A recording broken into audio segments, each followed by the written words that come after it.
Então vamos dar início ao nosso estudo do Grupo Interdisciplinar Bíblico de Estudos e Análises, GBA, e hoje nós vamos analisar uma tese do pastor Humberto Moura, do Centro Universitário Adventista de São Paulo, a tese de doutorado, onde se discute sobre a fundamentação bíblica, teológica e histórica dos pequenos grupos. Vamos começar com uma oração. Vou pedir para o pastor Sebastião orar para nós. Senhor Deus, nós te agradecemos pelo privilégio que o Senhor nos concede de estarmos aqui na casa do teu servo, a fim de aprendermos, Senhor, a tua palavra, tudo aquilo que está em torno da tua palavra, Senhor. Que o Senhor possa nos agraciar, que o Senhor possa também inspirar o teu servo. Em nome do teu Filho Jesus. Amém. Amém.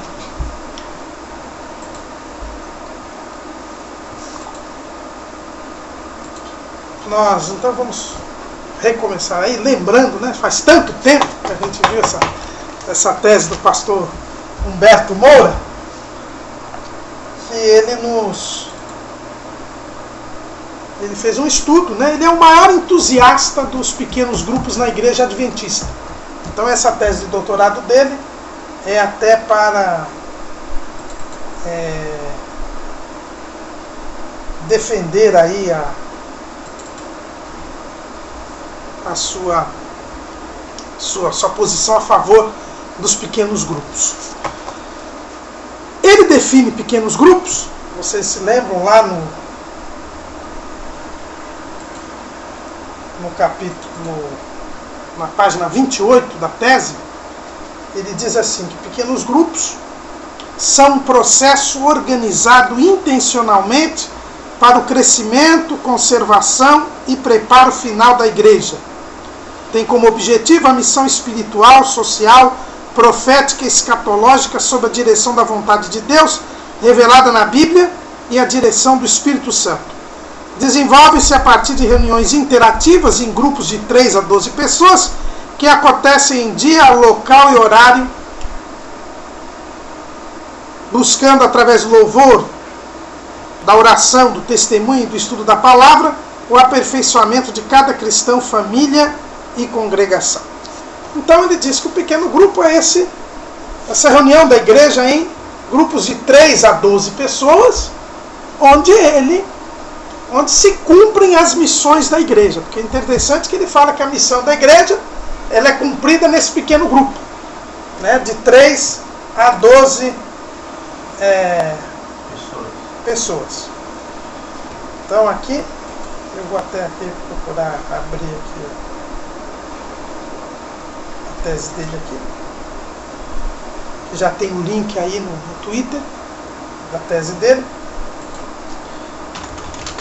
Então, a primeira coisa que percebe é que ele diz que o pequeno grupo ele cumpre toda a tarefa da igreja. Ele cumpre toda a tarefa da igreja. Esse é o primeiro ponto. Tanto que eu coloquei aqui na tese dele, ele coloca aqui, a igreja ela não tem pequenos grupos. Ela está em pequenos grupos. E esse é o primeiro ponto que a gente falou da última vez que a gente conversou. Quer dizer, não é uma questão, como disse o Sebastião, de você fazer culto domiciliar, de você ter essa atividade da igreja como uma atividade da igreja. Na verdade, ele diz que a igreja está em pequenos grupos. Ela está em pequenos grupos. Eu estou até procurando aqui. Aqui, ó. Ele diz assim, os pequenos grupos se desenvolvem como processo e se estabelecem como sistema. Sua evolução passa por um reavivamento espiritual que promove o envolvimento dos membros nas práticas evangelistas, o que resulta em batismos e redução da apostasia.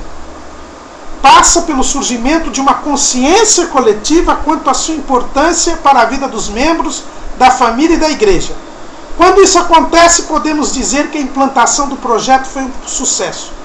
A igreja não tem apenas pequenos grupos. Ela está em pequenos grupos. Vive em pequenos grupos. Então podemos dizer que pequenos grupos são um estilo de vida. Então ele não defende apenas que os pequenos grupos, que a igreja pode ter pequenos grupos. Então é uma outra atividade da igreja. Ele é contra isso. Por isso que ele vai dizer, por exemplo, que quando você tem classe de escola dominical, isso não pode ser considerado um pequeno grupo. Tanto que na tese dele ele faz uma diferença entre pequeno grupo e grupo pequeno. Para dizer que se são grupos pequenos, o coral, a banda, o conjunto da mocidade, são grupos pequenos dentro da igreja. Isso não é uma igreja em pequenos grupos. Os pequenos grupos são um estilo de vida. E ele vai defender aqui, a preocupação dele nessa tese esse é o objetivo dele, eu coloquei aqui: construir uma base bíblica, teológica e histórica para os pequenos grupos.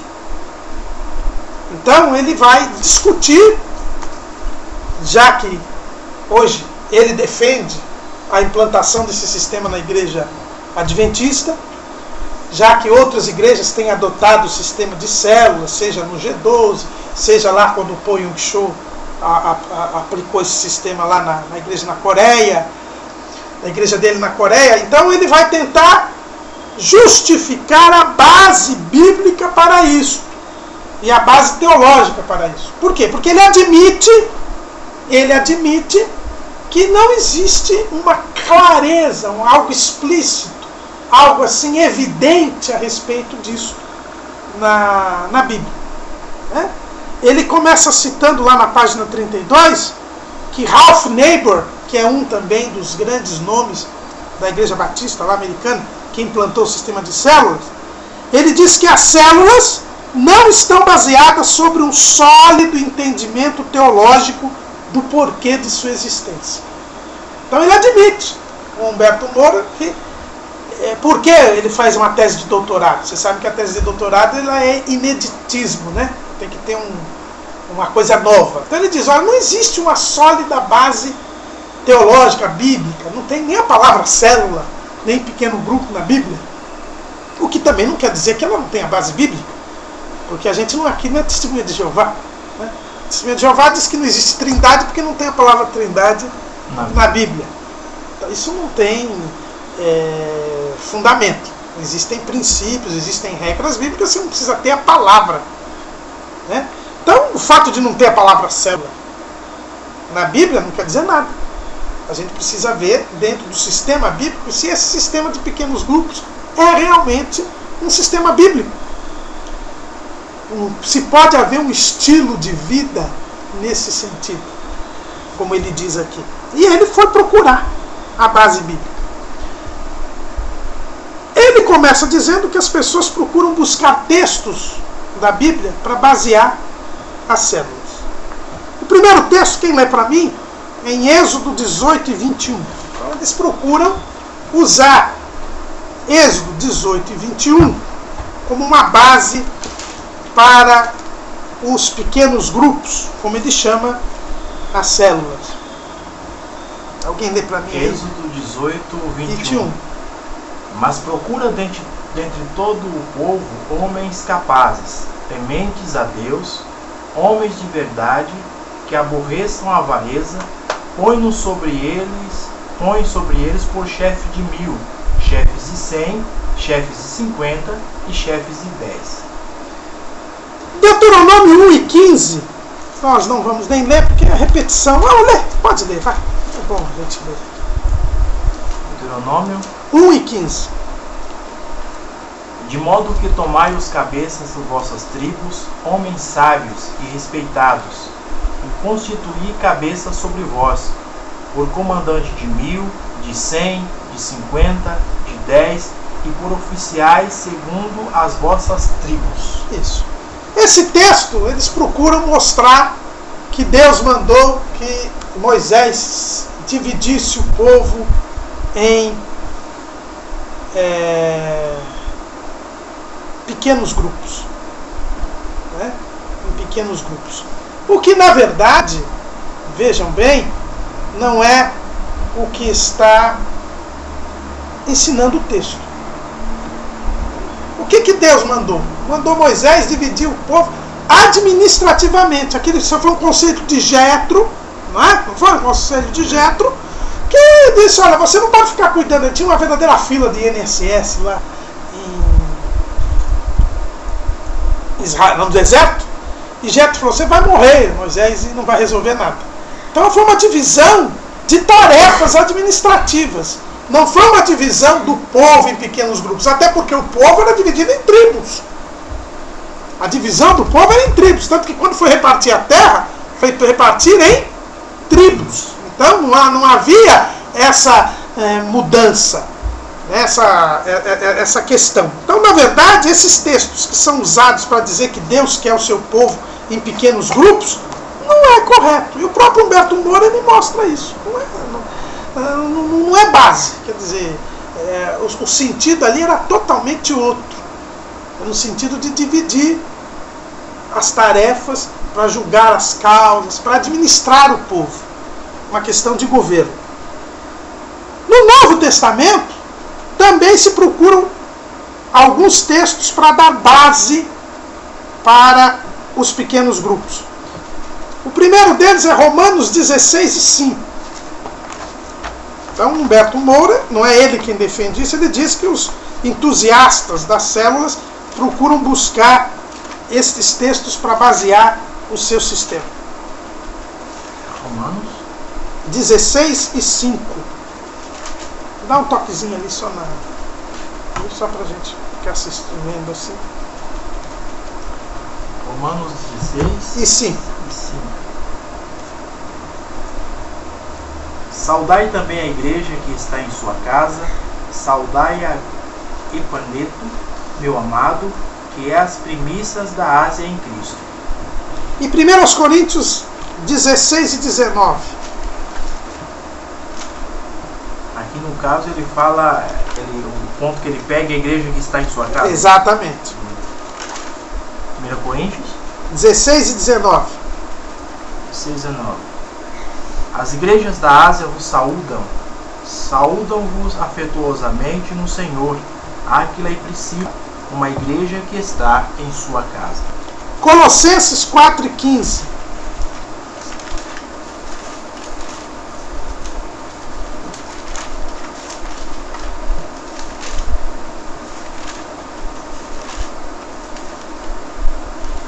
Colossenses 4:15. Saudai aos irmãos de Laodiceia, a ninfa e a igreja que está em sua casa. E por fim, Filemão 2.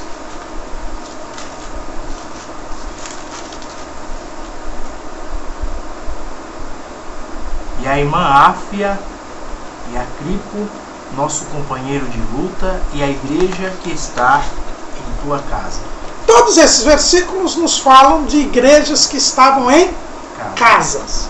E então os entusiastas aí das células dizem, tá vendo? O modelo bíblico era de igreja em casa. Vocês veem que as igrejas se reuniam em casas.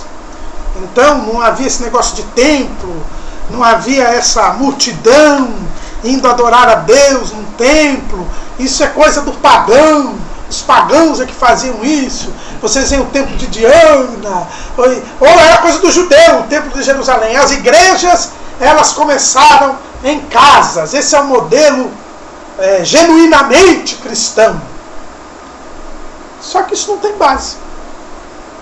Não tem base. Em primeiro lugar, o próprio Humberto Moura admite que até os anos 200, até o reinado de Alexandre Severo, que foi imperador romano de 222 a 235, os cristãos não tinham autorização para ter templos. Foi Alexandre Severo quem autorizou os cristãos a ter templos no Império Romano. Quando é? Bom, o reinado dele é 222 a 235. Foi durante esse reinado. Ele autorizou, né? Ele autorizou. Foi a primeira autorização romana para que houvesse templos cristãos. Então, o fato das igrejas se reunirem em casas é evidente.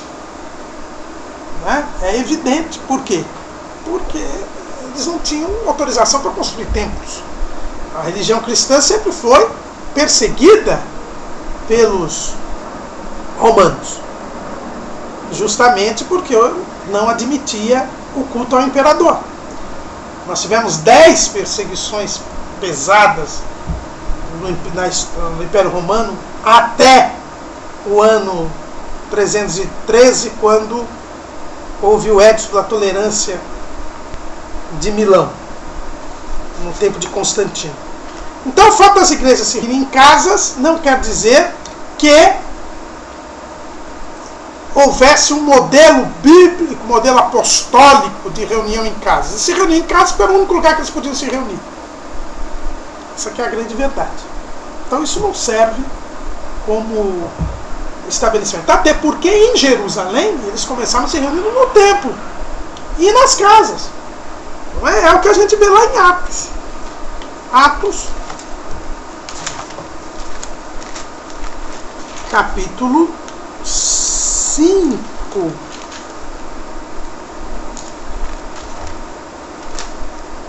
Versículo 42.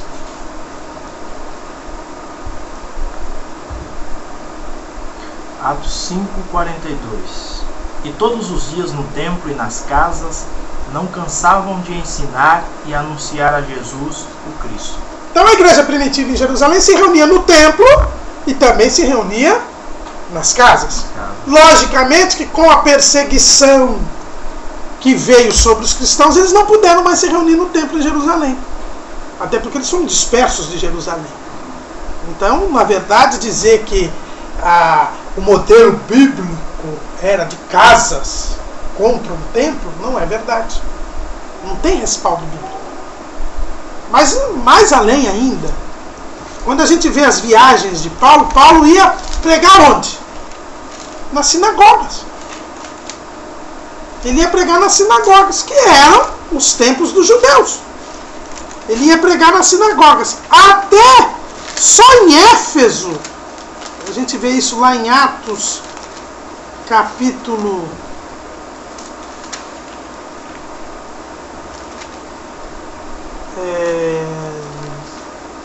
19, acho. Deixa eu ver aqui. Ou é o 20?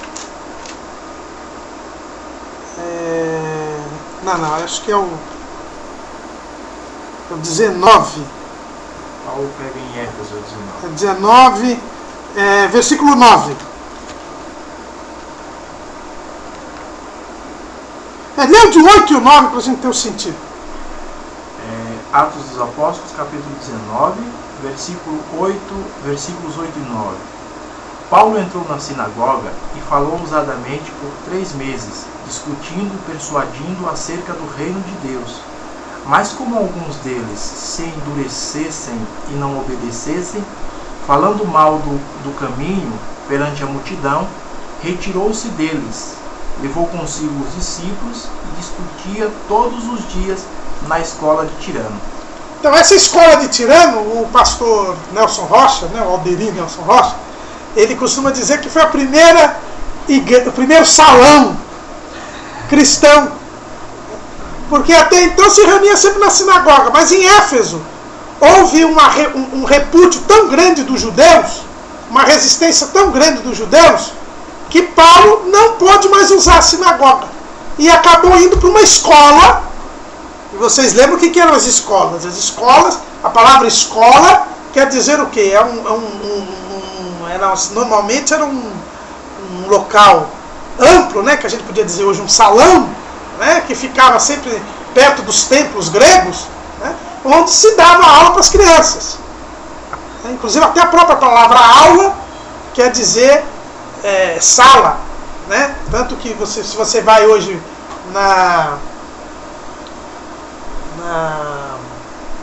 no Vaticano, normalmente fala assim, a reunião vai ser feita na aula João Paulo II, ou na aula Clementina, quer dizer, a sala, né? Sala, porque é um salão amplo assim.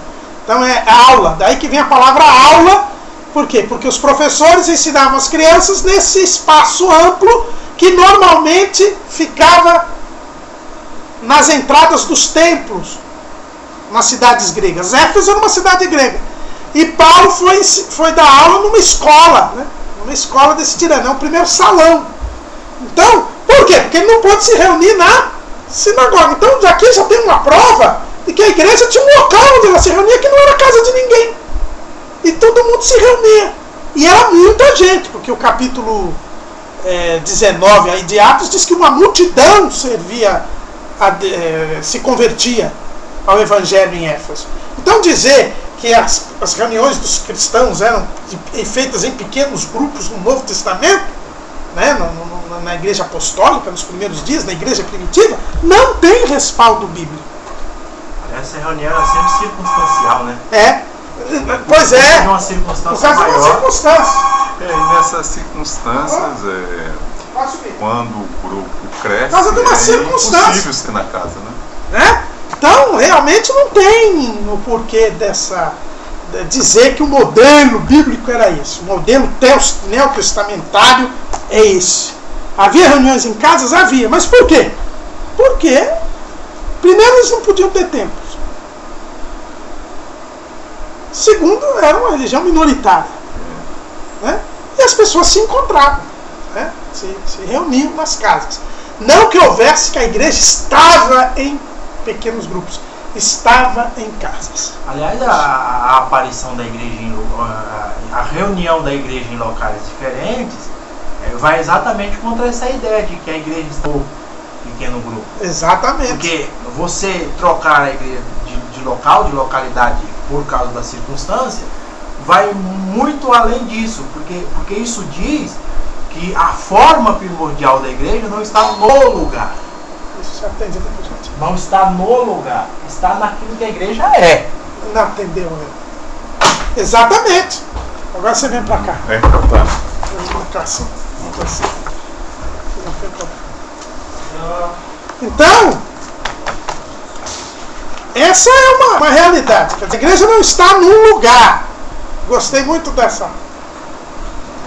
Senta aí. Pode ser, Arthur, tudo bom? Chegou o Arthur aqui. Pega suas coisas aí. Pode sentar aqui, não tem problema. Cheguei na hora do pão, não cheguei. O importante é chegar, né?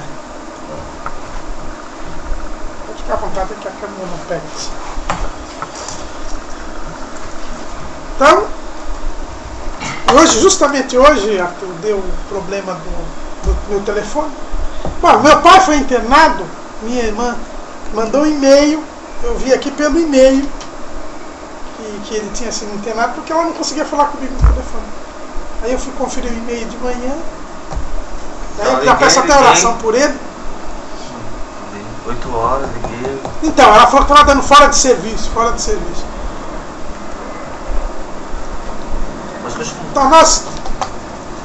Então não tem base, né? Não tem base. O Humberto Moura, então ele mesmo diz, olha, não tem base, quer dizer, você não pode. Esses textos que eles pegam, tanto do Antigo Testamento quanto do Novo Testamento, eles não têm base para dizer que a igreja se constituiu em pequenos grupos, ou Israel se constituiu em pequenos grupos. Mas aí ele apresenta umas conclusões de um outro entusiasta do estudo dos pequenos grupos, que é o Ernest Martin.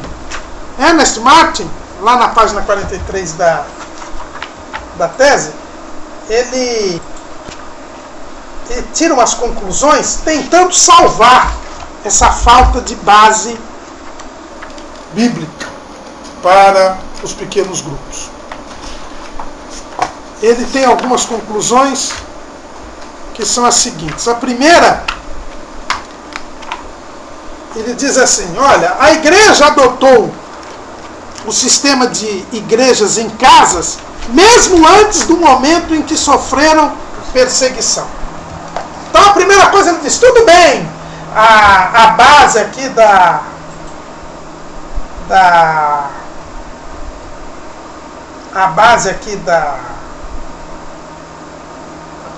não, a gente pode dizer assim, não tem base bíblica, admitir que não tem base. Mas o fato é que, lá em Atos 5 nós dissemos, ele já lado aí que você mexeu. Vem um pouquinho mais pra cá. Tem duas câmeras para todos os lados. Tem duas. Não, mas tá bom. Tá bom. Pode deixar assim. Nós temos a base. Qual é a base que nós temos aqui? Eles já se reuniam em casa antes de ser perseguidos. Está lá em Atos 5.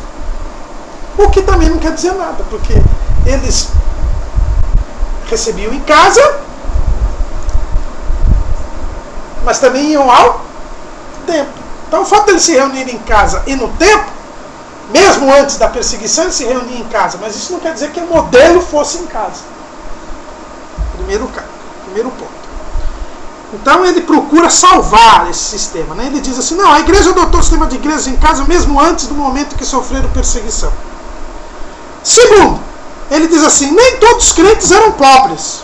Alguns foram capazes de ter casas de tamanho adequado para as reuniões. Também a gente não discute isso.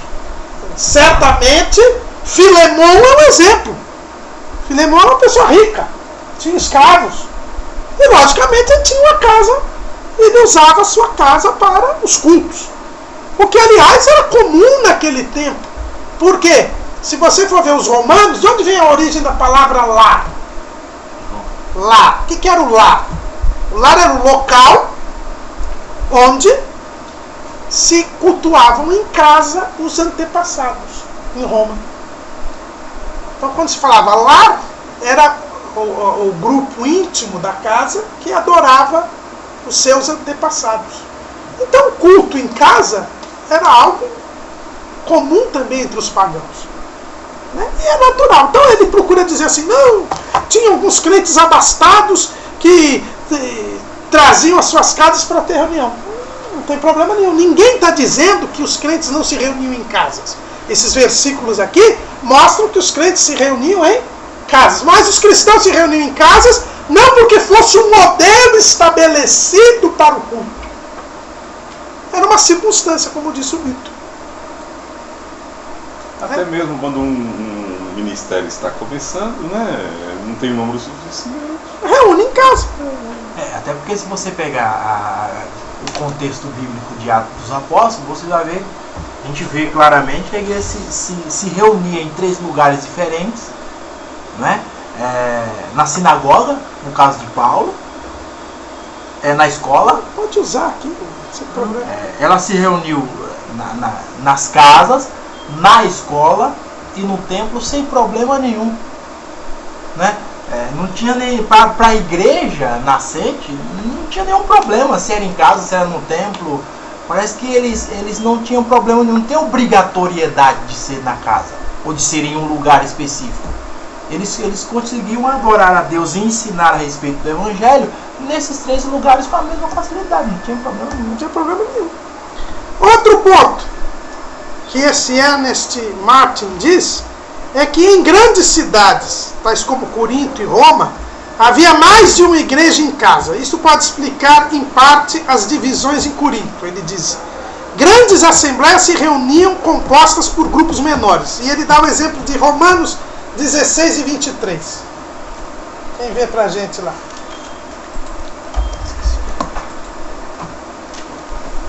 Romanos 16 e 23.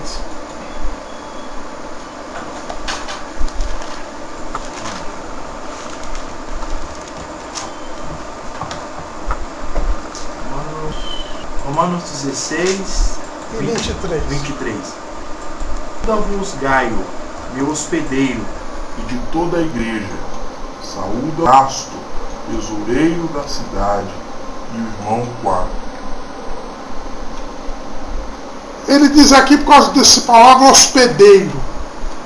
Até tinha lugar que se reuniam todas as pessoas, né?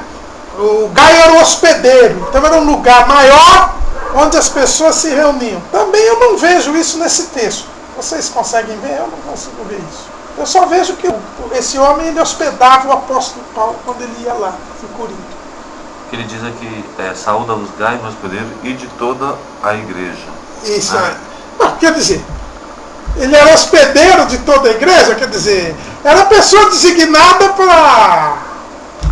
para hospedar as pessoas que vinham. Aliás, vocês sabem que entre os cristãos primitivos, a hospedagem era uma qualidade. Era uma qualidade. A hospitalidade era um dever até. Então também eu vejo aqui. Então, ainda que a gente entenda que ele hospedava a igreja toda num lugar maior, isso acho que reforça a tese de que não havia um modelo de se reunir em casas. Isso era circunstancial. Então, ele procura salvar. O quarto ponto que ele diz assim é o seguinte, que foi esse padrão de se reunir em casas que facilitou a natureza de grupo primário da igreja, em sua essência, provando a intimidade, a responsabilidade, a adoração e a comunhão. Aí vem um ponto que o Humberto Moura vai explorar muito. Ele diz assim, por que havia as reuniões em casas? É que a igreja cumpriu o seu papel de grupo primário. O que é grupo primário? A sociologia diz que é aquele grupo em que há uma comunhão entre as pessoas, em que as pessoas têm um sentimento, em que as pessoas têm compartilhamento de vida, como na família. É o famoso ambiente familiar, grupo primário. Atos 2,42 nos diz as características que deve ter a igreja. E perseveravam na doutrina dos apóstolos, na comunhão, no partir do pão e nas orações. E em toda a alma havia temor, e muitas maravilhas e sinais se faziam pelos apóstolos. E todos os que criam estavam juntos e tinham tudo em comum. Então essa comunhão cristã, diz o Ernest Martin, só foi possível por causa das reuniões das casas. Se não houvesse as reuniões das casas, jamais a igreja teria provado da intimidade, da comunhão e da adoração. E esse é um ponto importante, porque o Ernest Martin diz assim, olha, eles se reuniam em casas antes de serem perseguidos, e a gente diz, isso não quer dizer nada. Eles só se reuniam em casas porque nem todos os crentes eram pobres, tinha crente que tinha casa, então eles se reuniam em casas, o que a gente diz não quer dizer nada. Aí eles pegam, tinha lugares maiores que eles se reuniam porque eram hospedados pelos gaios da vida. O que quer dizer que se não fosse nas cidades grandes, nunca ia ter essas reuniões grandes. Também não quer dizer nada, até porque a gente já viu aqui que o fato do gaio ser hospedeiro da igreja não quer dizer que ele hospedasse todo mundo, mas se fosse a pessoa designada para hospedar aqueles que estavam de passagem ali. Mas este ponto aqui é o ponto que o Humberto Moura vai se bater. Se não houvesse as reuniões em casas, se não houvesse os pequenos grupos, não haveria a comunhão que caracteriza a igreja. Então ele diz, para que a igreja tenha comunhão, eu preciso ter pequenos grupos. Se não fosse, diz o Ernest Martin, se não fosse esse padrão, eu não teria comunhão, não teria adoração. Então ele diz que a prova da intimidade, da responsabilidade, da adoração e da comunhão é as reuniões em casas. O quinto ponto que ele diz é o seguinte, que este padrão permitiu a flexibilidade que a mobilidade requer, ajustando-se bem a ênfase na hospitalidade. O que quer dizer isso? Ele diz assim, não fosse esse padrão de reunião em casas, a igreja não teria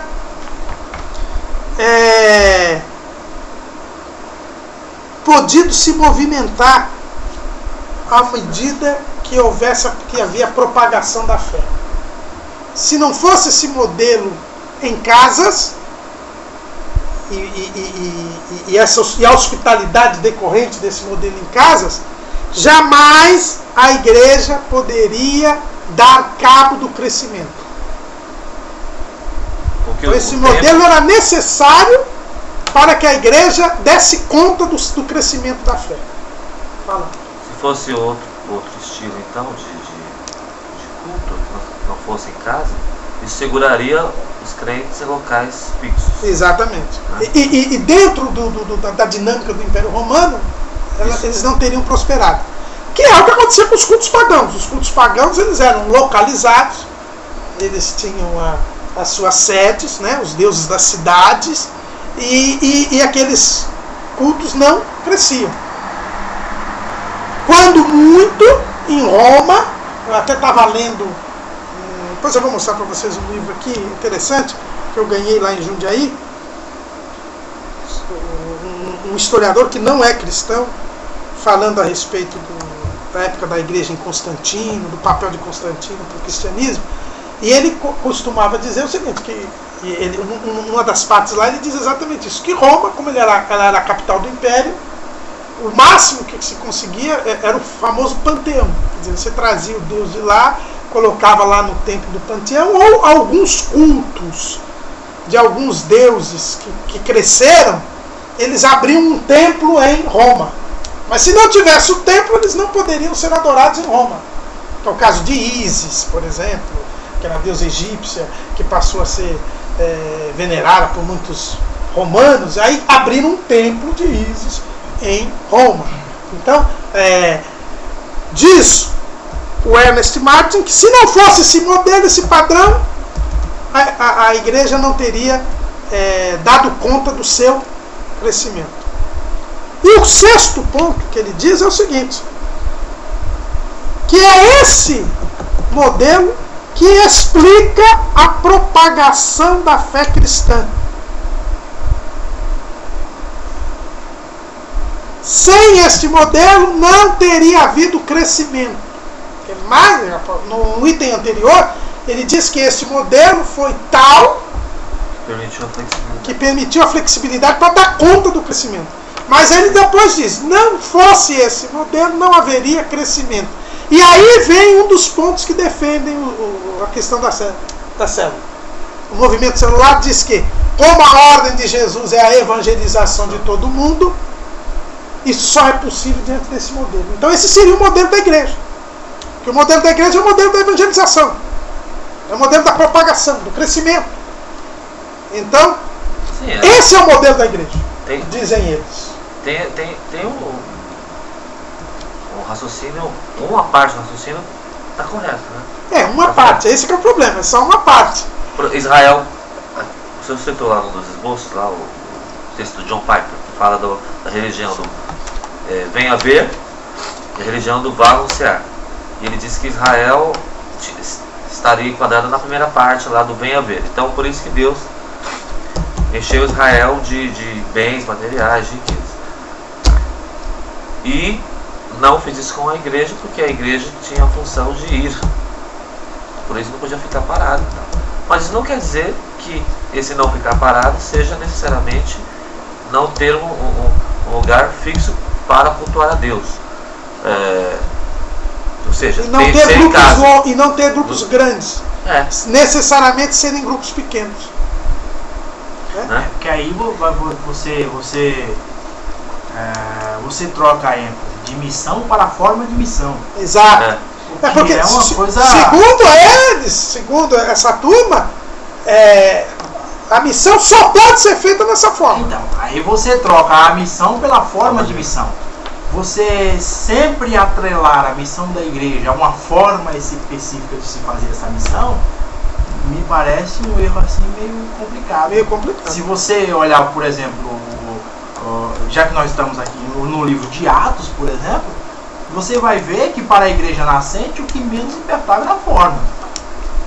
A forma o padrão de cultuar, para ele era o que menos importava. O importante era anunciar o Cristo ressurrecto. Era essa a importância que eles tinham. Então a missão da igreja era importante. A forma que se fazia dessa missão era secundária. Daí o porquê eles iam ao templo, das sinagogas, que era primordialmente da cultura judaica e da religião judaica, ia à casa, pregava na praia, sem problema algum, não é? Estavam reunidos no Senado, depois Pedro sai à rua para pregar o seu primeiro sermão, sem problema, porque para eles lá, para a igreja do livro de Atos, a forma era menos importante. O importante era o conteúdo que se levava a essas pessoas. Então, atrelar a missão da igreja à forma com que se faz essa missão, parece meio que... A partir disso aí, é para pensar que eles estão fazendo do meio um fim. Então vem O meio- Para ele não há distinção. O meio é o fim. Então vem aquele versículo nas cartas de Paulo, que é a multiforme sabedoria. Exato. Aliás, é o que está acontecendo hoje também. Exato, Né? exato. A gente atrelou a missão da igreja só aos grandes meios de comunicação. A gente costuma dizer que pastor bom é pastor que está na televisão ou no rádio. E isso é um perigo que se transportou para cá e a gente está fazendo do mesmo jeito. Tanto é que chegaram a afirmar recentemente até que os crentes são orientados pelos pastores da televisão. Né? Não há como negar a força da mídia, mas atrelar a missão da igreja só à força da mídia é complicado. Agora o Valdomiro, ele através da televisão, né, ele está... Bom, é aquela propaganda que venha que você vai ter 10 carros, assim. Pois é. Né? Essa situação tem. Aí é uma maneira de pescar pessoas que não são interessadas nos bens materiais. Então vocês veem aqui que o Ernest Martin, o que ele fez? Embora não tenha essas bases explícitas para dizer que a igreja se organizava assim, ele tentou mostrar que só foi por essa organização que a igreja cumpria o seu papel. A coisa complica um pouco mais, porque o Ralph Neighbor, que nós já falamos aqui, né, que é um dos entusiastas do sistema, ele faz uma diferença entre igreja em casa e igreja em célula. Ele diz que não é a mesma coisa. O fato de você se reunir em casa não quer dizer que a igreja esteja organizada na forma de pequenos grupos, na forma de células. Ele diz assim, olha, a igreja em casa, em sua forma mais pura, é um grupo autóctone, quer dizer, um grupo autogovernado de cristãos que se reúnem num lar ou em lares para exercer suas atividades. Alguns usam o termo equivocadamente para se referir a uma célula. A diferença está em que a célula pertence a um contexto maior de cristãos que se reúnem em lares, mas que estão vinculados para criar um movimento dentro de determinada cidade ou região. O Neighbor, ele diz assim, se reunir em casa não quer dizer que você está no sistema de célula. Por quê? Porque as células têm que estar interligadas. Uma igreja em casa, ele diz, é uma igreja que tem uma reunião, tem uma associação, se reúne num lar porque não tem um templo ainda, ou porque as pessoas são contra templo, né? E eles se reúnem em casa. Seria independente. Independente. Ele diz, isso não é o sistema bíblico, o sistema que Deus quer. Deus quer o sistema de que os pequenos grupos estejam interligados, sejam vinculados. Eles têm a sua vida própria, mas estabeleçam um relacionamento entre um e outro. Que é o sistema de célula. O sistema de célula, o sistema de pequenos grupos, entende que a igreja está em nossos pequenos grupos. Então eles se relacionam e até se reúnem esporadicamente na famosa celebração. A igreja tem, onde tem um templo, tem um local onde eles se reúnem e aí eles procuram escapar daquela dificuldade de Atos 5. Se reúnem no templo e nas casas. Então eles vão para o templo apenas para celebrar, apenas para seguir as diretrizes, para louvar a Deus e tal. E a vida cristã realmente está nos pequenos grupos. Eles são vinculados uns aos outros. Então se houvesse uma matriz, ou não? Não é uma matriz, porque houvesse... é simplesmente um local que supervisiona. Foi assim que fez o Paul Yong Cho, que ele fez? Ele, por um motivo até de falta de espaço, que a gente já falou aqui que a Coreia não é um lugar que tem muito espaço. O que ele começou a fazer? Ele começou a reunir as pessoas em pequenos grupos, não é? Mas com as diretrizes que ele dá. Tanto que se estuda a mesma coisa, se prega a mesma coisa, é o mesmo texto, existe toda uma capilaridade aí, né? E eles se reúnem uma vez por semana, na celebração, quando ele faz a pregação e tal, mas a vida toda pastoral, a vida cristã toda, o acompanhamento, tudo é feito em pequenos grupos, mas eles estão interligados. Tá? Então há um controle desses pequenos grupos. A igreja em casa, da qual o Ralph Nebel diz, não estaria interligada. Diz ele que não está interligada. É um grupo de pessoas que se reúnem naquela casa, certo? E que não tem ele diz que teria essa diferença. Tá? De qualquer maneira, segundo Ernest Martin, quando ele fala da igreja em casa, que foi o padrão que fez crescer a igreja, ele está pensando na interligação. Tanto que ele fala que que tinha os hospedeiros que os reuniam todos.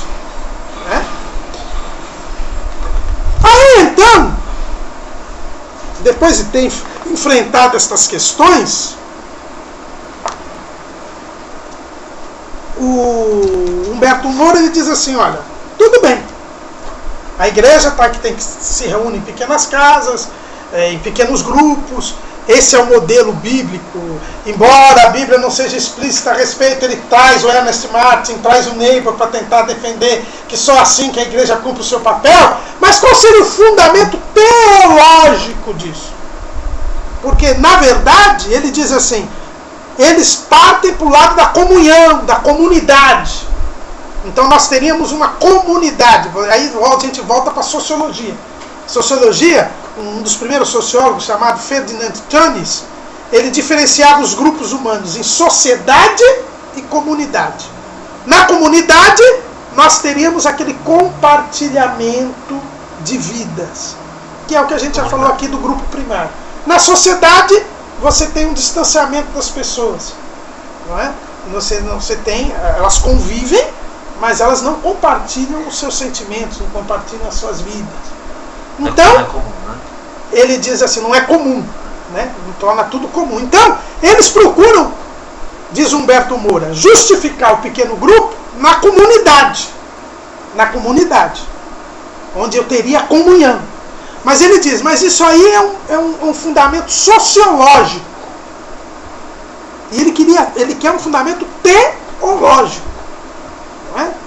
Onde estaria aí o fundamento do pequeno grupo? Ele está na comunhão. Mas como é que eu tenho que mostrar que a comunhão só se dá em pequenos grupos? E aí então que ele começa a defesa da sua tese propriamente dita, dizendo o seguinte, que os pequenos grupos estão baseados em 6 princípios.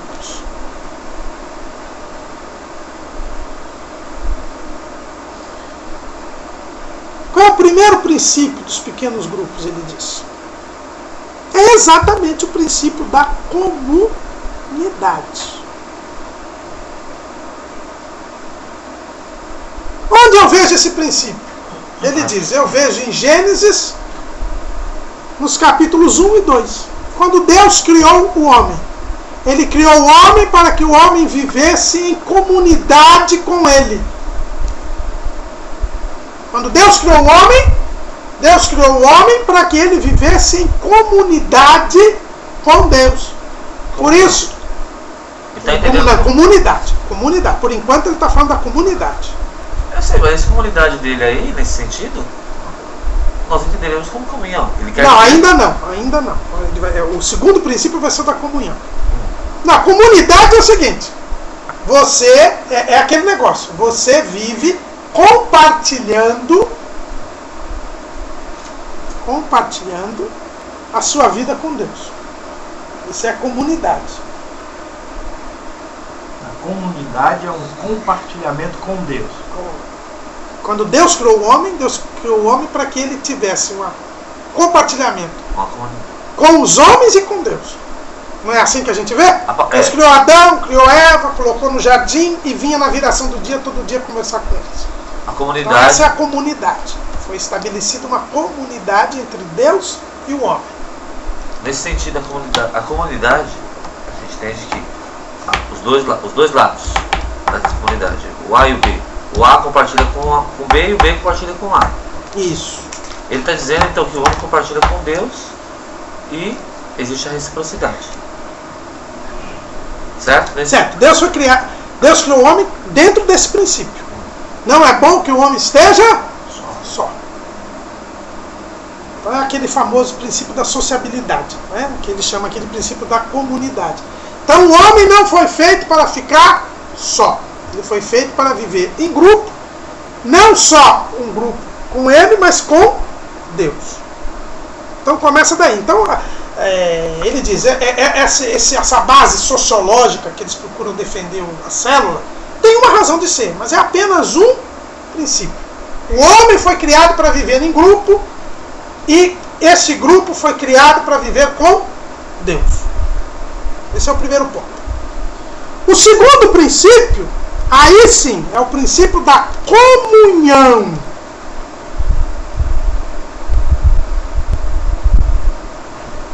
Que ele entende que foi revelado na Bíblia em Êxodo 12. Em Êxodo 12, e eu vou pedir para que alguém leia. Não vamos ler todos os 28 versículos, mas vamos ler os versículos 3, 4 e 8. Pode ler? Pode ler. Falai a toda a congregação de Israel, dizendo: aos 10 deste mês, tome cada um para si um cordeiro, segundo as casas dos pais, um cordeiro para cada casa. Mas se a família for pequena para o cordeiro, então tome um só com seu vizinho perto de sua casa, conforme ao número das almas. Conforme ao comer de cada um, fareis a conta para o cordeiro. 8. E naquela noite comerão a carne assada no fogo com pães ázimos, com ervas amargosas a comerão. Então o que a gente percebe aí? A gente percebe aí que quando da instituição da Páscoa, diz Humberto Moura, Deus teria mandado que o povo se reunisse em grupos pequenos. Se a família fosse muito pequena, podia juntar com outra. Mas eram em grupos pequenos para que eles comessem o cordeiro. Para que eles tomassem parte da refeição. Aí que vem a ideia de companheiro. O que é a palavra companheiro? É aquele que divide o pão, aquele que compartilha o pão. Então, em torno do cordeiro, eles estabeleceram uma comunhão, que é mais do que uma comunidade. Que a comunidade é você viver em compartilhamento de convivência. Agora eles estão tomando parte da mesma refeição, em torno do cordeiro, em grupos pequenos. Estabelecendo a comunhão em torno do cordeiro. Diz Humberto Moura, este princípio vai antecipar, é uma figura, é um tipo da nossa comunhão com Cristo. E a igreja, para se reunir em torno de Cristo, tem que se reunir da mesma maneira que foi estabelecido na Páscoa, em pequenos grupos. A primeira parte é verdade. Porque a comunhão só se dá em pequenos grupos. Diz ele. Foi antevisto na Páscoa, cumprido no Calvário, e agora a ceia do Senhor mostra isso. que a comunhão se dá em pequenos grupos, diz ele. Esse é o segundo ponto. Terceiro ponto que ele diz é o famoso princípio orgânico, que nós já vimos aqui. O princípio orgânico, que ele também chama de princípio de Jetro, que é aquele famoso ponto. Quer dizer, o povo de Deus, para se governar, ele precisa se dividir, haver atribuição de tarefas. É preciso que haja a divisão em pequenos grupos, sem o que o governo é impossível. E a base está lá em Êxodo 18, nós não vamos ler de novo, mas em Êxodo 18.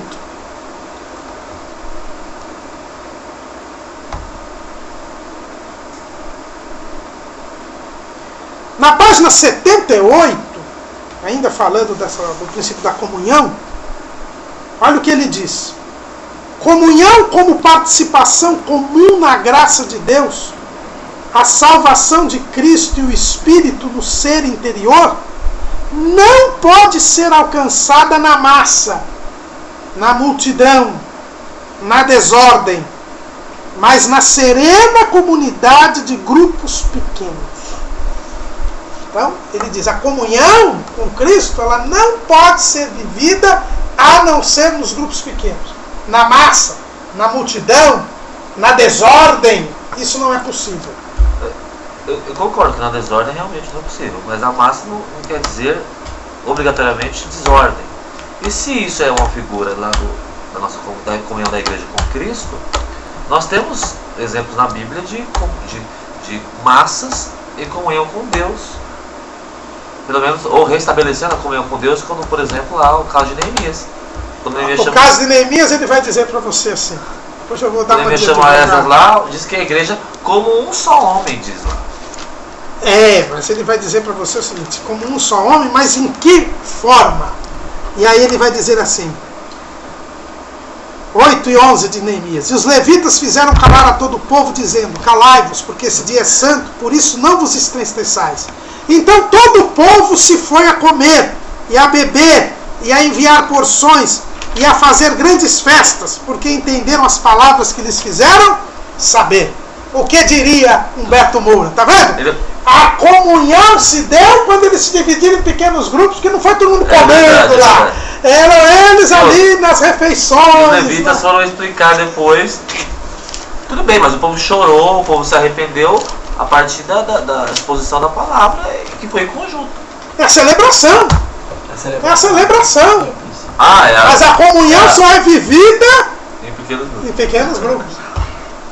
Cidadão descarado. Aí, quarto princípio. Ele chama de princípio relacional ou pessoal e intransferível. E ele dá como exemplo Mateus 26.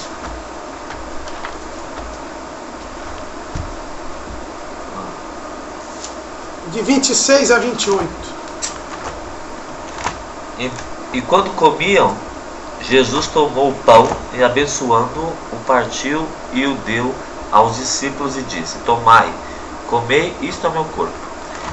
E tomando o cálice, dando graças, deu-lhe, dizendo, bebei dele todos, porque isto é meu sangue, o sangue do Novo Testamento, que é derramado por muitos para a remissão dos pecados. Aqui é o cumprimento do tipo, é o antitipo do tipo lá, do princípio da comunhão. Jesus disse, vocês, para ter parte comigo, tem que participar do meu corpo e do meu sangue. E Jesus, quando chamou este grupo, quantas pessoas tinham lá? 12. Era um grupo pequeno. Jesus só chamou grupos pequenos, diz Humberto Moura.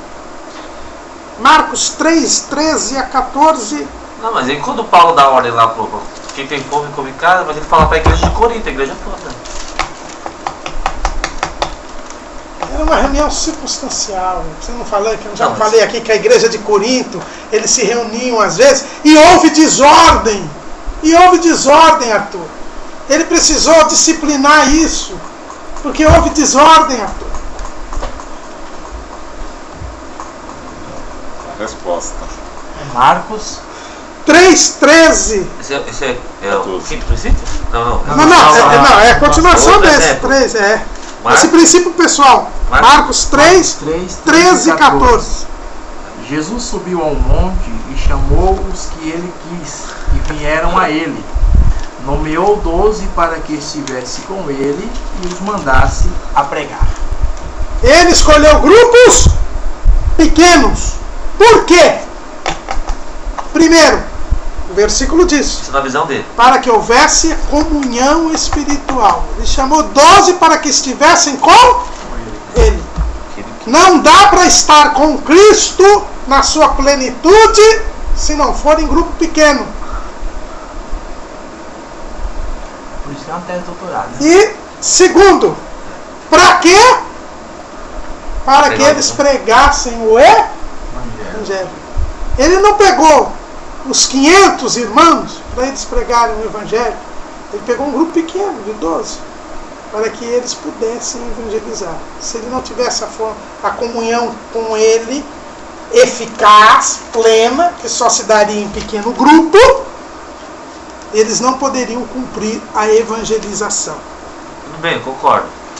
A gente pode comentar, não pode? Não, é lógico, não. A gente está aqui para discutir, analisar a tese. Nossos amigos aí do Twitter estão escrevendo a análise da tese. Quando Jesus ressuscitou, diz Paulo que apareceu a 500 pessoas. E foi nessa ocasião que ele deu a ordem para ir pregar o Evangelho, não foi? Foi. Da evangelização até os confins da terra. Tudo bem. Sim. Que nem todos esperavam e tal, mas ele deu ordem para 500 pessoas, não foi para 12. E aí? Ele preparou os 12 para liderar esse processo, senão não haveria como fazê-lo. Tudo bem, mas ele está defendendo a tese de que os 12 foram os encarregados de levar o Evangelho, mas a ordem dada foi a 500. Mas esses 500 só teriam condições de fazê-lo sob a orientação dos 12. Dos 12, em pequenos grupos. É assim que Jesus ensinou. Como é princípio pessoal, relacional e intransferível. Então, você só tem comunhão plena com Cristo em pequeno grupo. E só em pequeno grupo é que depois, é o que o Ernest Martin disse, se não fosse esse padrão, não teria acontecido a evangelização do mundo na época. E hoje estamos falhando na evangelização porque abandonamos este padrão. Se a gente olha para Atos, a gente vê um pouco disso, né? Felipe, por exemplo, foi lá, pregou sozinho. Pedro. Esse é o padrão. Porque se não há comunhão com Cristo, você não pode mandar pregar. Se não há comunhão com Cristo, você não pode evangelizar. Se não há comunhão com Cristo, você tem apostasia na igreja. É isso que diz Humberto Moura. O princípio é este. Quinto princípio é o princípio operacional. Como é que nós vamos ter comunhão com Cristo em pequeno grupo e para poder ter plenitude para evangelizar? Se reunindo nas casas. Diz Humberto Moura, a reunião nas casas é a forma pela qual você consegue ter essa comunhão com Cristo, que necessariamente se dá em pequenos grupos,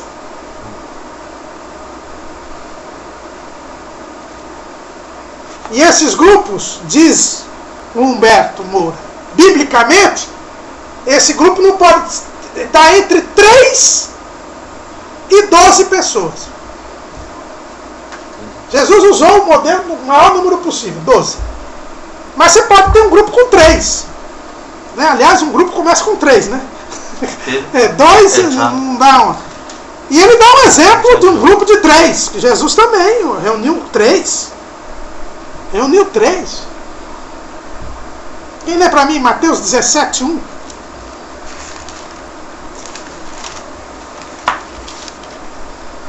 Seis dias depois tomou Jesus consigo a Pedro e a Tiago e a João, seu irmão, e os conduziu em particular a um alto monte. O Monte da Transfiguração, onde eles viram a glória de Deus. Era um grupo de 3. Então o grupo é de 3 a 12, diz Humberto Moura. Paulo subiu ao terceiro céu sozinho. Mas isso é uma experiência individual. Mas é uma experiência individual. Nós estamos falando do trabalho da igreja, rapaz. João também. Da igreja. A gente viu. Mas isso aí não é igreja, rapaz. Isso aí não é igreja. Não, porque tá falando que 3 é o mínimo. Não. A igreja, a comunhão com Cristo se dá com o objetivo de evangelização, se dá em grupo pequeno. Porque aqueles 3 foram levados ao monte para quê? Para ver. Veja bem. Versículo 9. Lê lá, 17:9. É Mateus 17:9. 17:9. Enquanto descia do monte, Jesus lhe ordenou: a ninguém contais a visão, até que o Filho do Homem seja ressuscitado dentre os mortos. Então, eles tiveram essa experiência para depois evangelizar. Então, é diferente dessas experiências que você está falando. A experiência de Paulo foi para edificação pessoal, depois ele acabou aplicando isso oportunamente. João teve uma experiência pessoal para cumprimento da profecia que Jesus disse que ele não seria tomado enquanto não fosse levado, visto o reino de Deus, para completar as escrituras. Mas a gente não está falando de experiências. Como tem crente que é arrebatado em espírito hoje, mas são experiências individuais para edificação própria e para eventual relato à igreja. Não vale como contra-argumentação. Eu estou falando aqui do trabalho da igreja, da tarefa cotidiana da igreja, diz Humberto Moura. Tá, Paulo evangelizou sozinho lá quando ele estava preso. Vale? Evangelização, sozinho. Não, mas a evangelização você faz sozinho. O problema é que a comunhão com Deus se faz em pequenos grupos. E ele se reunia, ele reunia com o pessoal onde ele estava preso. Era um pequeno grupo, na prisão. Exatamente. Não, eram 16 mil soldados. Não, ele evangelizava, mas os soldados depois, como é que eles serviam a Deus e tinham comunhão com Deus? Em pequenos grupos. Tanto que havia a troca, né, dos soldados ali, né? Exato, Horário, né? Evangelizar você evangeliza. Agora, a pessoa depois que você evangeliza, você ganha a pessoa para Jesus, ela não vai para a igreja? E como ela vai ter a verdadeira comunhão com Deus? E ser capaz de também evangelizar? É isso que ele disse. Em pequenos grupos. A igreja só funciona em pequenos grupos. Porque é só em pequenos grupos que nós temos a comunhão com Cristo. Mas aí veja bem, nós temos um problema que todas as passagens são narrativas, certo? A Bíblia diz que todas as coisas que foram escritas para o nosso ensino foi escrito. Certo? Certo. Mas aí você tem um problema. Se você pegar toda a narrativa ao pé da letra, sem considerar os primeiros receptores da narrativa, você daqui a pouco vai ter que puxar um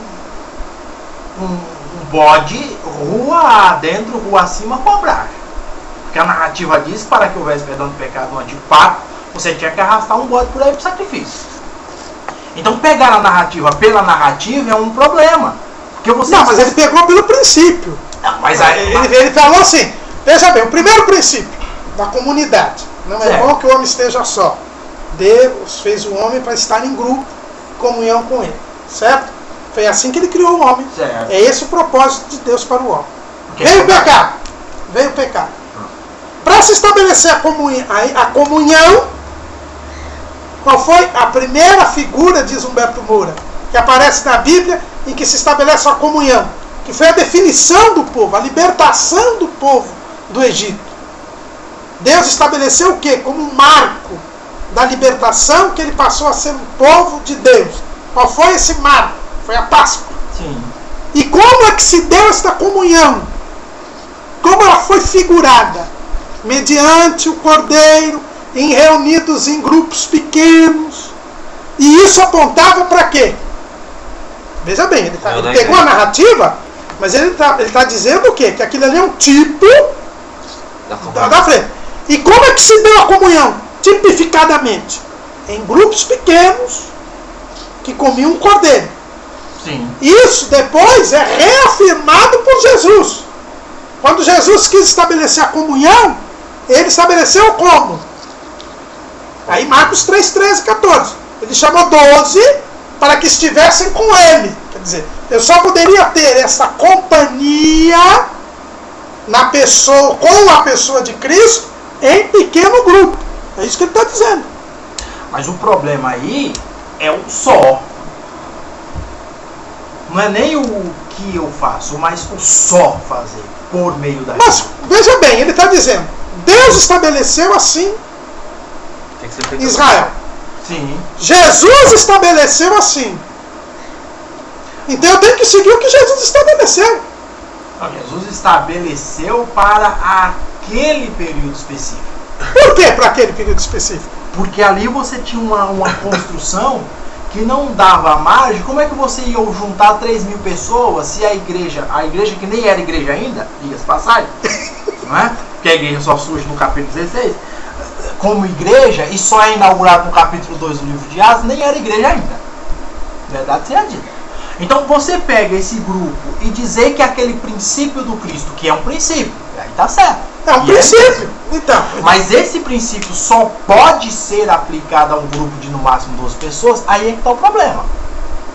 Porque você pega uma situação em particular e tenta aplicar. Mas não é uma situação em particular, foi como Jesus fez. Não, Jesus fez isso. Jesus fez desse jeito e nós temos que imitá-lo. Se você negar. Paulo diz: sede meus imitadores como eu sou de Cristo. Jesus disse: seguia após mim. Ele fez assim.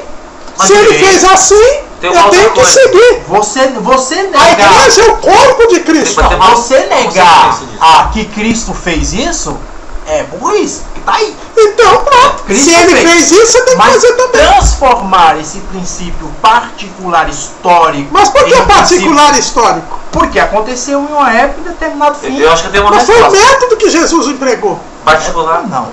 Foi um modo que Jesus fez em uma determinada época. Se fosse hoje, não. Se Jesus quisesse, por exemplo, eu vou reunir 300.000 pessoas. E a comunhão, aí quer dizer que eu só teria comunhão quando tivesse um número de 300.000 pessoas?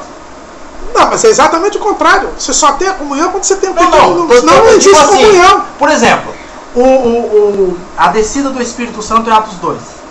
É aí que eu quero chegar. Daqui a pouquinho eu vou chegar. Daqui a pouquinho eu vou chegar. Então, vocês viram esse princípio? Então, esse outro princípio é o princípio operacional. Agora, vamos na página 84. Outra coisa, pastor. Continuando na informação dele, sem falar da descida do Espírito Santo, mas os apóstolos não fizeram isso.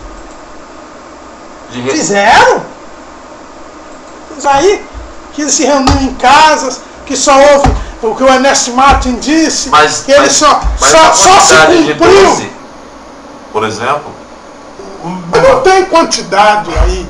Você não tem quantidade.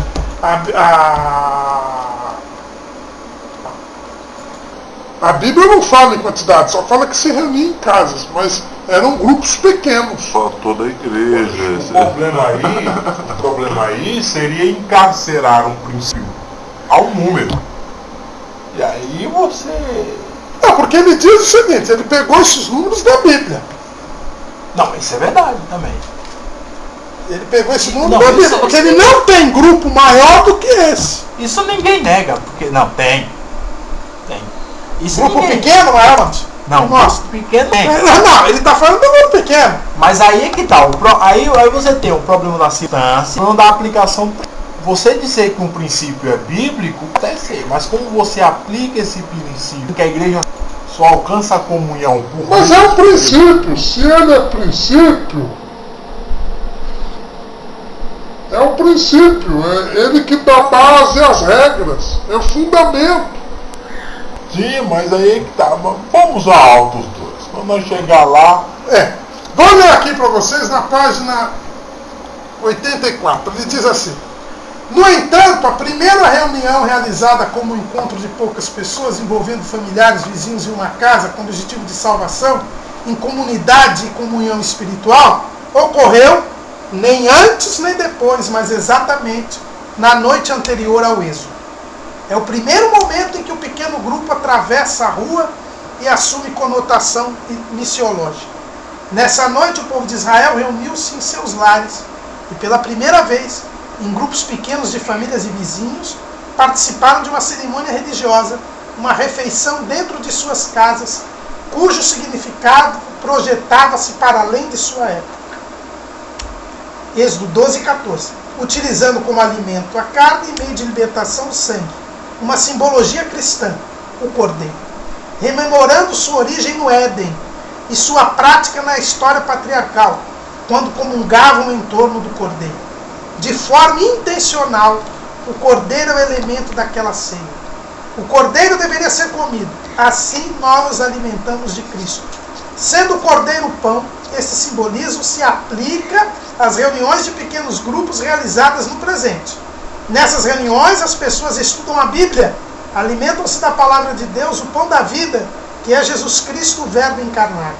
Portanto, a primeira Páscoa realizada no Egito, na terra da escravidão, seguindo o princípio da comunhão espiritual em pequena comunidade desde o Éden, propõe o início precursor e o princípio bíblico seminal dos pequenos grupos.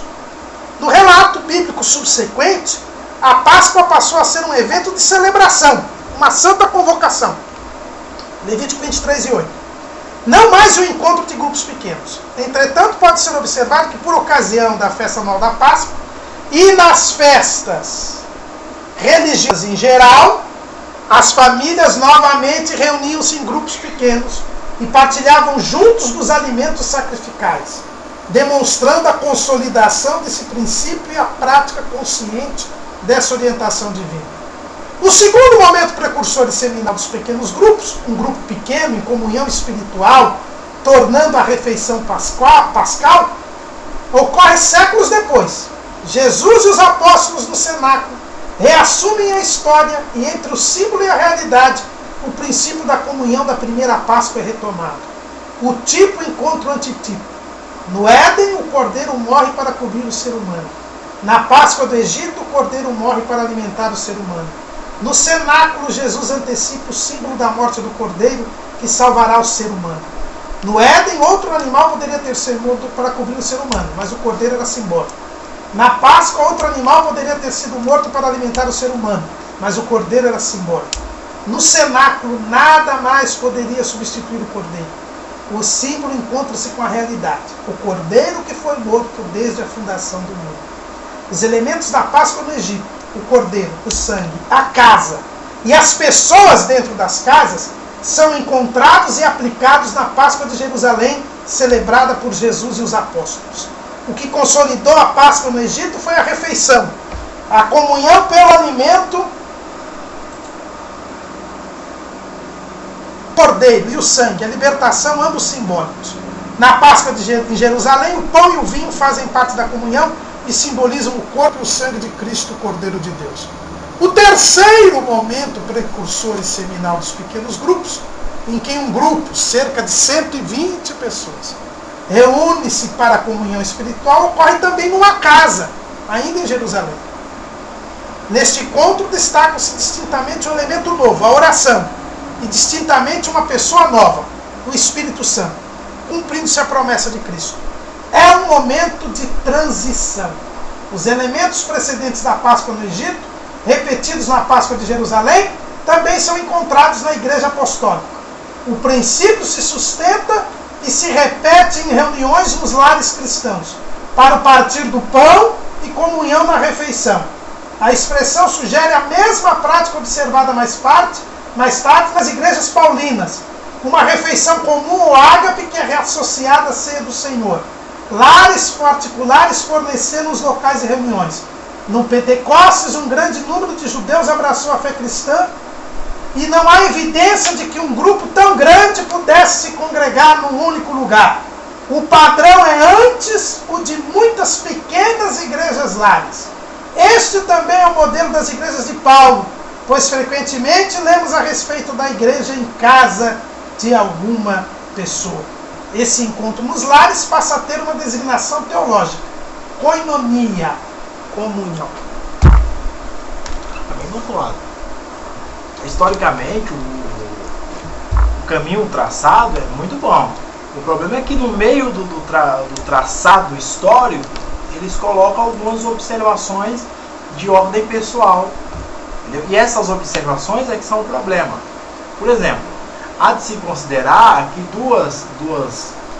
dois princípios históricos são deixados absolutamente de lado. Eles são passados, mas não são considerados. Por exemplo, o aumento do número das pessoas que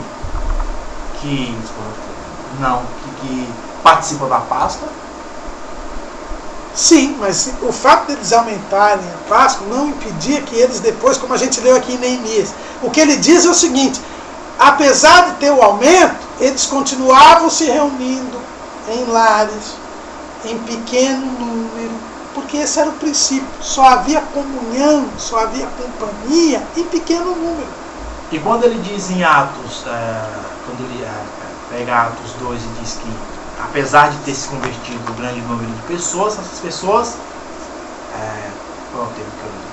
elas se reuniam em pequenos grupos. Se reuniam em pequenos grupos. Sim, por quê? Porque elas tinham tudo em comum, perseveravam no partir do pão, nas casas. Não é assim que está lá em Atos? Atos, Em Atos 2, você percebe que a vivência deles a comunhão só se dava nos pequenos grupos.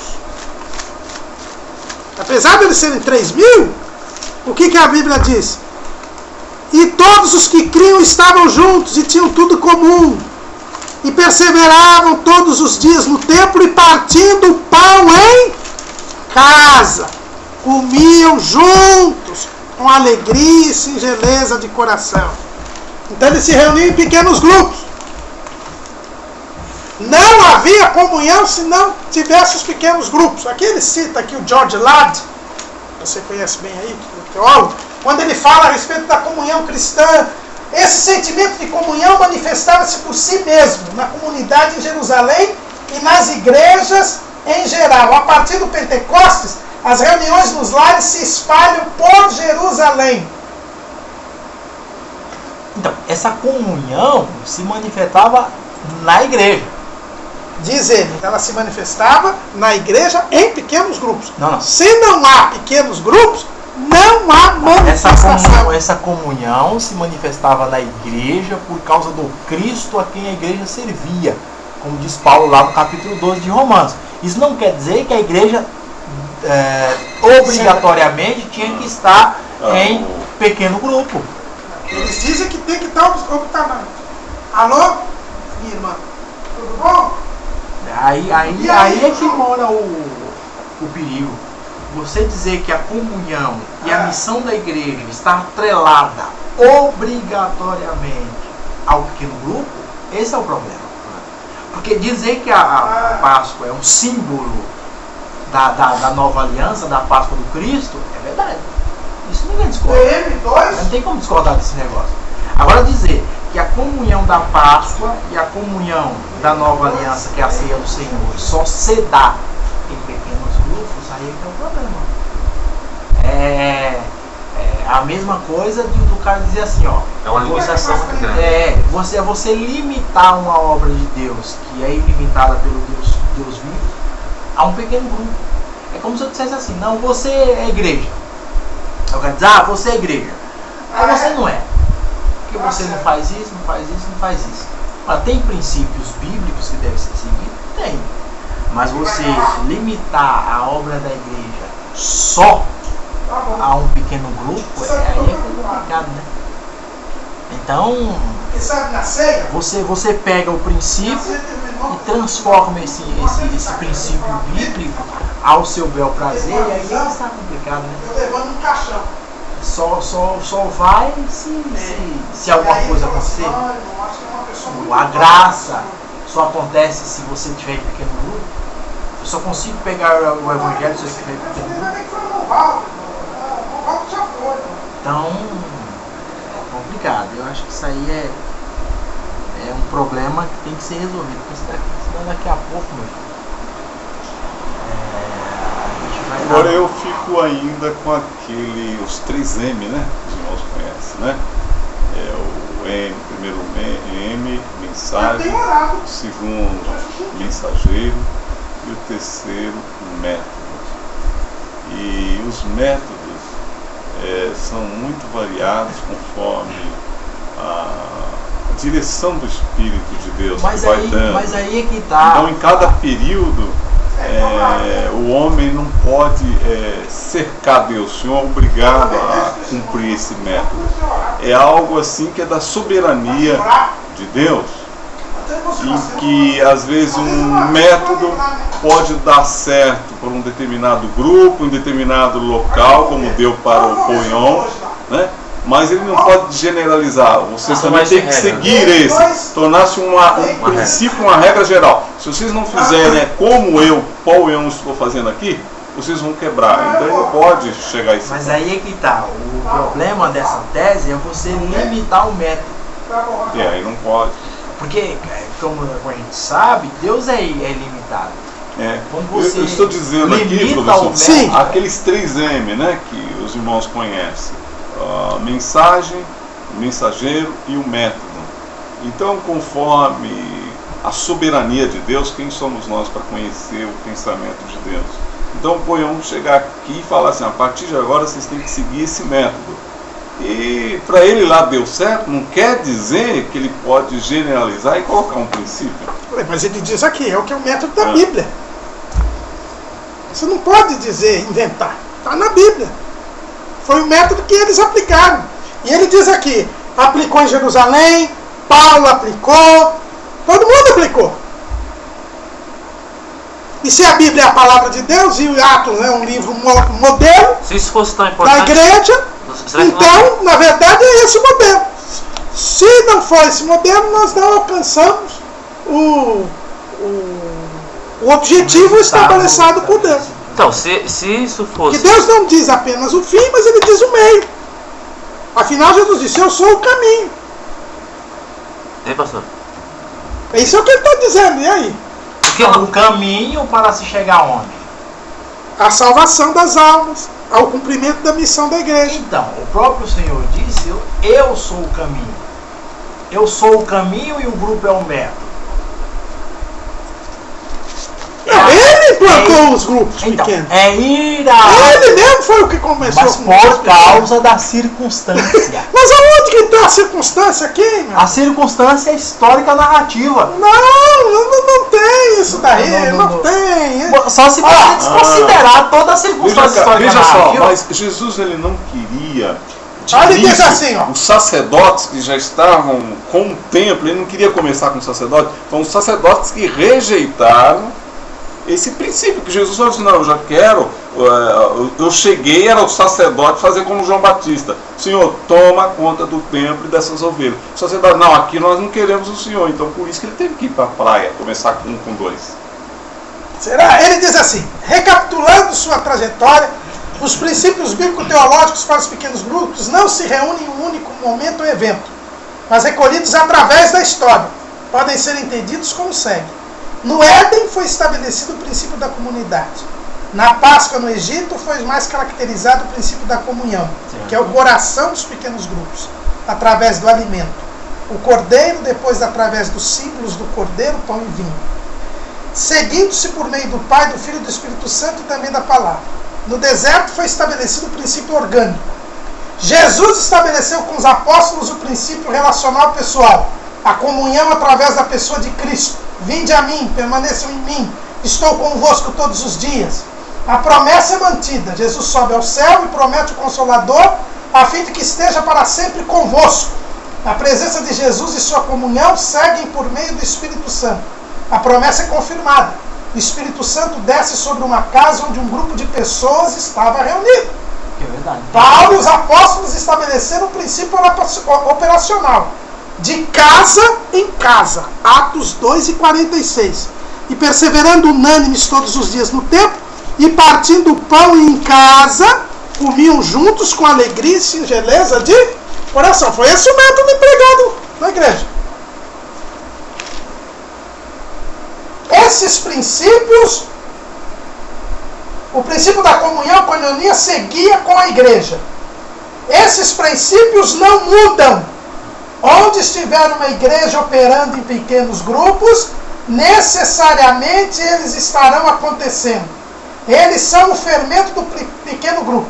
Se faltar um deles, toda a massa ficará comprometida.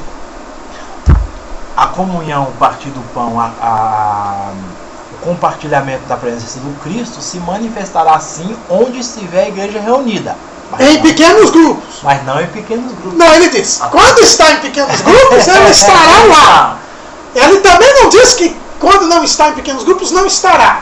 Mas ele diz que ela estará certamente em pequenos grupos. Então, mas aí é a negação e limitação da presença e da comunhão do Espírito Santo, que foi ortograda pelo Cristo. Dizer que a igreja depende do Cristo e no Cristo está, é verdade. Agora dizer que o Cristo está na igreja nos pequenos grupos, é mentira. Aí é que está o problema. Mas por que é mentira? É mentira porque você limitar a operação do Espírito e a comunhão que a igreja tem com o seu Cristo a um grupo de 3 a 12 pessoas, isso é você ir além daquilo que está estipulado nas Escrituras. Mas você tem que dar uma prova bíblica aí. Você não deu. Quer ver como que está certo? Novamente chega na multiforma graça. Não, mas eu tenho que dizer, ele mostrou aí. Onde vocês vão ver? E nós já vamos... Forma aqui a gente não pode colocar como método também? Mas é isso que ele está dizendo. Então, o problema é limitar a presença ao método. Mas não é que então ele falou aqui, foi desde o Éden assim. Desde o Éden assim. Você não está limitando, Deus mostrou que fez assim. Se ele fez assim, é a mesma coisa de você dizer, a Bíblia diz que o Jesus é o caminho. Aí o povo aí fora fala, todos os caminhos levam a Deus. Você está limitando a Deus. Mas por que a gente diz que Jesus é o único que salva? Porque está na Bíblia que ele é o único que salva. Aí ele está dizendo, é assim que foi feito. Foi assim que Deus estabeleceu a comunhão. A questão aí, a palavra... Não seria interessante ver a palavra casa no original? Opa, casa significa casa mesmo. Casa significa casa mesmo. Como é que nós saímos dessa? Em Apocalipse. Pra gente não ficar assim num suspense, né? Porque eu já vi que hoje a gente vai terminar esse assunto. Em Apocalipse, professor, quando milhares e milhares serão reunidos e numa coinonia? Mas aí nós estamos na dimensão eterna. Aí não vai precisar mais evangelização. Posso ler aqui? Aí já são os vitoriosos. Aí a reunião de estamos a caminho. Posso ler aqui? Porque uma pessoa conhecia muito pouco esse negócio aqui. Paulo, apóstolo, lá na segunda carta aos Coríntios, ele faz um negócio aqui meio complicado. Segunda carta de Paulo aos Coríntios, capítulo 3, versículos 2 ao versículo 4, ele diz um negócio aqui que é interessante. Que ele vai mostrar que a comunhão do Cristo e do seu Espírito não está limitada a um grupo. Veja o que ele diz. Vós sois a nossa carta escrita nos nossos corações, conhecida e lida por todos os homens. Portanto, proclamação. Mas tome cuidado, eu estou preocupado. Já é manifesto que vós sois a carta de Cristo, ministrada para nós e escrita não com tinta, mas com o Espírito do Deus vivo, não em tábuas de pedra, mas na tábuas de carne do coração. E é por intermédio de Cristo que temos tal confiança em Deus. Meu pai ficava ligando para o hospital. Tá bem? Ele está bem, mas a minha irmã falou que ele vai ficar. Então vamos lá. Leia aí. 2 Coríntios 3, de 2 a 4. Vós sois a nossa carta escrita nos vossos corações, conhecida e lida por todos os homens. Proclamação. Não? Conhecida e lida? Então. Já é manifesto que vós sois a carta de Deus, ministrada por nós e escrita não com tinta, mas com o Espírito de Deus vivo. Comunidade. Não em tábuas de pedra, mas na tábua de carne do coração. E é por intermédio de Cristo, por meio dele, que temos tal confiança. Confiança de quê? Que nós somos a carta de Deus, lida por Sim, mas onde é que se faz essa comunhão com Cristo? Ele diz, no pequeno grupo. É no pequeno grupo que eu tenho essa verdadeira comunhão com Cristo. Então, na multidão, é que é o problema. na massa, na desordem. Comunhão como participação comum na graça de Deus. A salvação de Cristo e o Espírito no ser interior não poderá ser alcançada na massa, na multidão, na desordem, mas na serena comunidade de grupos pequenos, preferencialmente de 3 a 12 pessoas, seguindo o exemplo de Cristo. O que ele pode dizer do precursor João Batista, quando falou, vocês agora conseguiram em Jesus? Não, mas não, veja bem, ele não está dizendo que a igreja não segue Jesus. A igreja é uma multidão, a igreja são milhares de pessoas. Só que eu só exerço essa comunhão com Cristo só é possível exercer nos pequenos grupos. É isso que ele diz. Eu só posso desfrutar da verdadeira comunhão com Cristo se eu estiver em pequenos grupos. Se eu estiver me reunindo numa catedral com 5.000 pessoas toda vez, eu não vou desfrutar da comunhão com Cristo. Ele está limitando o poder. O problema é essa limitação da manifestação. Agora, se for socialmente, como não, nós aqui, aí já é diferente, porque um número muito grande não dá para ter tanta intimidade pessoal. Mas é exatamente isso. Mas é isso que ele está dizendo. Diz que só se manifesta. O problema não é a manifestação. Essa manifestação e essa aplicação dos princípios do Antigo Testamento ou do simbolismo do Antigo Testamento ao Novo, sem problema. Agora, você limitar todos esses princípios, que ele só se manifesta nos pequenos grupos, aí está o problema. Mas aí eu vou para adiantar, eu estou fazendo o papel defendendo o cidadão aqui, né? Porque é bom a ideia dele, mas ele tem, eu acho que a falha dele aqui está quando ele fala do Pentecostes. Você não falou o sexto princípio, hein? O sexto é que eu vou falar na próxima. Falar? Porque depende da história da igreja para a gente chegar lá. A refutação? Qual é o problema? Ele diz o seguinte, que no cenáculo havia um momento de transição. Ele diz lá na página 84. Mas eu disse assim, quando ele fala aqui do cenáculo, o Espírito Santo desce sobre uma casa onde um grupo de pessoas estava. Não era um pequeno grupo. Não era muita gente. Na verdade, era praticamente a igreja toda. Os que perseveraram. Porque a igreja era quase 500, diz Paulo. Então, eu acho que o pensamento dele tem um problema no dia de Pentecostes.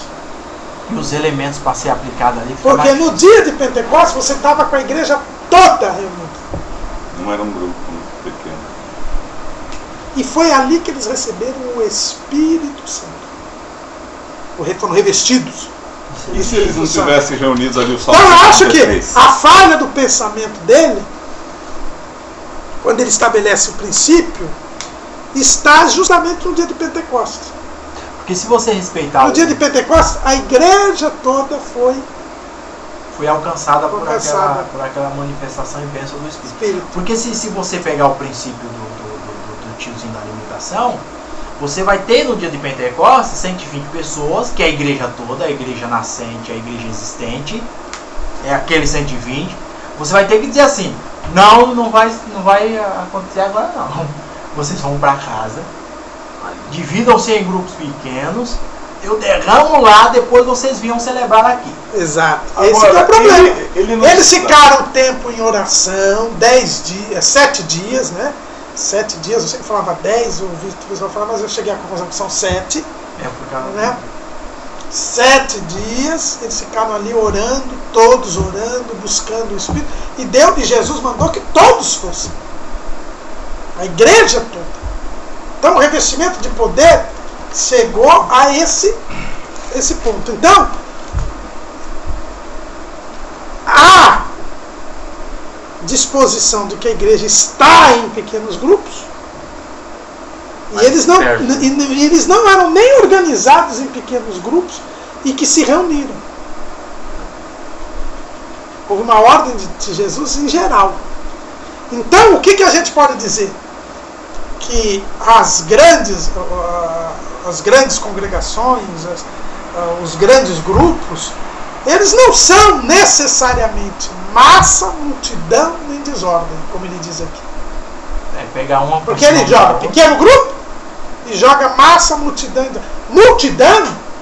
Multidão, sociologicamente dizendo, é um grupo completamente desorganizado. E nós não podemos negar que hoje em dia, principalmente nas igrejas neopentecostais, hoje nós temos a ideia da multidão. A ideia da multidão é uma igreja. A igreja não é multidão. Ser bem claro nos evangelhos, Jesus tem os discípulos e a multidão. Os discípulos e a multidão. Mas tem os discípulos. Então, uma reunião amorfa, uma igreja grande, que as pessoas não se conheçam, que estejam lá, como num teatro, num cinema, que é uma realidade hoje presente em muitos lugares. Não é à toa que a Igreja Universal se reúne, começou em cinemas. Eu disse que quando eles escolheram o cinema, eles revelaram exatamente qual era a estratégia deles.